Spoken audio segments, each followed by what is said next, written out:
আসসালামু আলাইকুম বাবুরে আইতে আইতে যাইয়ের লাগছে দোলখা ইউনিয়ন বড় অফিসের সামনে কথা বুঝছেন ওমা যাইবার সময় ছাই দেন এই হিন্দি লেখা আছে কানকিরেট মানে কি 2 কিলো আর ইন তো কানকিরেট কেন 2 কিলো হয় আর কোনো মাথার ঢোকে না এই যে আমরা দেখতে পাচ্ছেন এই যে আমার সামনে দোলখা বড় অফিস দেখছেন নি দোলখা ইউনিয়ন পরিষদ আর কি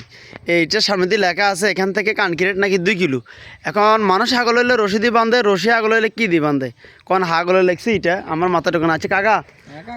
এখন এটা কি আয় বুঝিয়ে নেই যে কানকিরেট বলে ইন্দু বলে কানকিরেট বলে 2 কিলো এটা তো কখন সম্ভব না। হ্যাঁ এটা তো কখন সম্ভব না 2 কিলো। এখান থেকে কানকিরেট কয় কিলো হবে আমরা একটা আইডিয়া 8 কিলো 8 কিলো 8 কিলো তো 4 কিলো হবে আমার কাছে 4 কিলো 4 কিলো হবে তাহলে তাহলে এটা কীভাবে মনে করেন না 2 কিলো লাগছে কোন ফাগলে লাগছে আমার মাথা ঢোকে না এই যে দেখেন এখান থেকে কানকিরেট নাকি দোলখা থেকে কানকিরেট নাকি 2 কিলো এখানে লেখা আছে এই যে ইউনিয়ন পরিষদের সামনে এই যে সাইনবোর্ডটা এখানে দেওয়া আছে যাক যে লেখছে আল্লাহ তার হেদায়েত করুক।